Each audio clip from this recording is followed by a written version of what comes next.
नमस्कार। आप सभी का हमारे YouTube चैनल जय माता की में बहुत बहुत स्वागत है। आज हम करेंगे श्रावण महात्म्य का 12वां अध्याय। 12वां अध्याय में तृतीया व्रत शुक्ल पक्ष के बारे में बताया गया है, जो इस प्रकार से है। तो शुरू करते हैं आज हम 12वां अध्याय।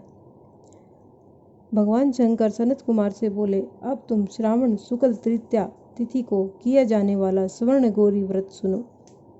उस दिन प्रातःकाल स्नान करके 16 उपचार से भगवान शिव तथा माता गौरी की इस प्रकार पूजा करनी चाहिए। हे देवाधिदेव, मेरे द्वारा की गई पूजा को आप स्वीकार करें।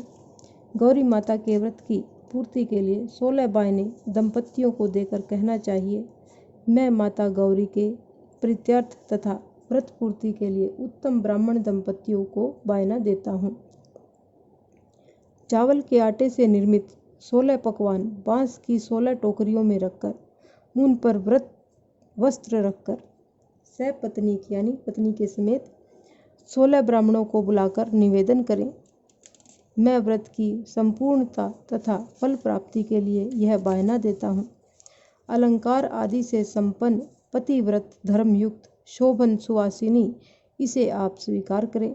इस प्रकार 16, 8, 4 या 1 व्रत करके उद्यापन करना चाहिए। 16, 8, 4 या इतना ना कर सके तो केवल 1 वर्ष तक व्रत करके उद्यापन करना चाहिए। पूजा की समाप्ति पर कथा श्रवण कर व्यास जी का पूजन करना चाहिए। सनत कुमार भगवान शंकर से बोले, हे प्रभु, इस व्रत को सबसे पहले किसने किया? इसका क्या महात्म्य है? उद्यापन की विधि क्या है? इसके जानने की मेरी तीव्र उत्कंठा है। भगवान भोलेनाथ ने कहा, हे ब्रह्मपुत्र सनत कुमार, मैं तुम्हारी जिज्ञासा अवश्य पूरी करूँगा। प्राचीन काल में सरस्वती नदी के तट पर सुविला महानगरी थी। उसके राजा का नाम चंद्रप्रभा था। उसके महादेवी तथा विशाला नाम की 2 रूप और लावण्य युक्त पत्नियां थीं। राजा चंद्रप्रभा महादेवी रानी को अधिक प्यार करता था। राजा उस पर अपनी जान छिड़कता था। एक दिन राजा शिकार खेलने के लिए वन में गया।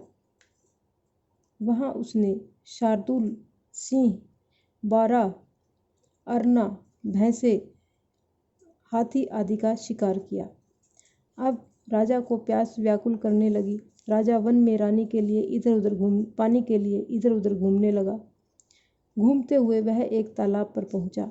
उसने तालाब के जल से अपनी प्यास बुझाई। पानी पीने के बाद राजा ने इधर उधर देखा तो उसने देखा कि तालाब के किनारे कुछ अप्सराएं गौरी माता की पूजा कर रही हैं। राजा ने उनसे पूछा, आप किसकी पूजा कर रही हैं? अप्सराओं ने उत्तर दिया, हम स्वर्ण गौरी का पूजन कर रही हैं। राजा ने फिर पूछा, देवियों, इस व्रत को करने की विधि एवं व्रत का क्या फल मिलता है? कृपा बताने क्या कष्ट करें। अप्सराओं ने उत्तर दिया, श्रावण शुक्ल तृतीया के दिन यह व्रत किया जाता है।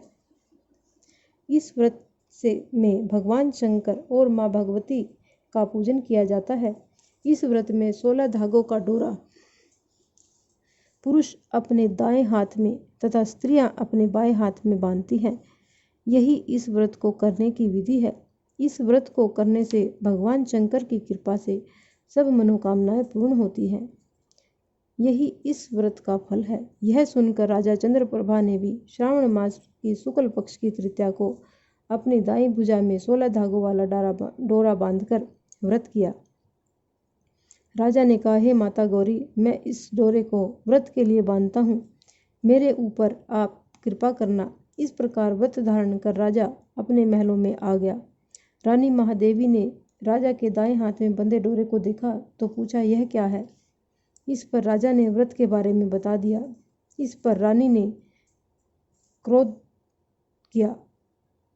रानी क्रोध में भर गई और राजा के हाथ में बंधे डोरे को तोड़कर एक सूखे पेड़ पर फेंक दिया। राजा ने रानी से कहा, ऐसा कर तुमने अच्छा नहीं किया है। यह तुमने माता गौरी का अपमान किया है।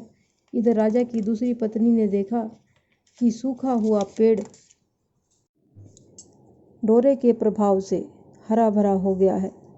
छोटी रानी ने उस डोरे को अपनी बाईं भुजा में बांध लिया। ऐसा करने से छोटी रानी डोरे के प्रभाव से राजा की सर्वाधिक प्रिय हो गई। इधर बड़ी रानी व्रत का अपमान करने से राजा द्वारा त्याग देने के कारण दुखी होकर वन में चली गई। वन में वह महादेवी का ध्यान कर पवित्र मुनियों के आश्रम में ठहरी, परंतु मुनियों ने उसे देखकर कहा, अरे पिशाचिनी, यहाँ से चली जा। राजा और मुनियों द्वारा तिरस्कृत रानी महादेवी घोर जंगल में घूमती हुई थक कर एक जगह बैठ गई। वह गौरी माता का स्मरण कर पश्चाताप के आंसू बहाने लगी। रानी को दुखद देखकर देवी को उस पर दया आ गई और उसे माता ने दर्शन दिए। रानी ने देवी को दंडवत प्रणाम किया और उसकी स्तुति करने लगी। हे देवी, आपकी जय हो, आपको बारंबार नमस्कार है। हे भक्तवर प्रद, आपकी जय हो। हे मंगले, हे मंगल रूपे, आपकी जय हो। इस प्रकार भक्ति के द्वारा देवी के वर प्राप्त करके बड़ी रानी ने गौरी अर्चन करके व्रत किया। व्रत के प्रभाव से राजा बड़ी रानी महादेवी को वनों से महल में ले आया। देवी के प्रसाद से राजा तथा उसकी दोनों रानियों की सब इच्छाएं पूर्ण हुई।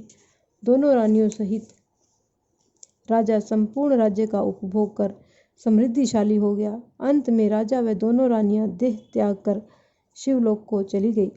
शिवजी महाराज बोले, हे तात, जो शोभना पार्वती का व्रत करता है वह मेरा तथा पार्वती का अत्यंत प्रिय प्राणी हो जाता है। इस लोक में सुख सुविधा भोग कर और अपने शत्रुओं पर विजय प्राप्त करके अंत में मेरे लोक को चला आता है। अब मैं तुम्हें इस व्रत के उद्यापन की विधि बताता हूँ। शुभ तिथि, शुभ वार, चंद्रबल, ताराबल हो जाने पर मंडप में अष्टदल कमल के ऊपर धान्य, उसके ऊपर घट स्थापित करना चाहिए। उस घट पर 16 पल का बना तांबे का पूर्ण पात्र रखना चाहिए। उस पूर्ण पात्र में तिल भरकर उसके ऊपर पार्वती तथा भगवान शंकर की प्रतिमा रखनी चाहिए। इसके ऊपर 2 श्वेत कपड़े और श्वेत रंग का यज्ञोपवीत रखना चाहिए। विधि पूर्वक वेद मंत्रों से पूजन कराकर रात में जागरण करना चाहिए। अगले दिन प्रातःकाल पूजन करके हवन करें। पहले ग्रह होम, फिर आधान होम करना चाहिए। जो मिश्रित तेल को घी में मिलाकर 1000 या 100 प्रधान आहुतियाँ देनी चाहिए। इसके बाद वस्त्र, अलंकार, धेनु आदि से आचार्य की पूजा करनी चाहिए। 16 बायने निकाल कर ब्राह्मणों को देने चाहिए और उन्हें भोजन कराना चाहिए तथा भोजनोपरांत दक्षिणा भी देनी चाहिए। इसके बाद अपने मित्रों संबंधियों को भोजन कराना चाहिए तथा स्वयं भी भोजन करना चाहिए। इस प्रकार ये हमारा श्रावण महात्म्य का 12वां अध्याय संपूर्ण होता है।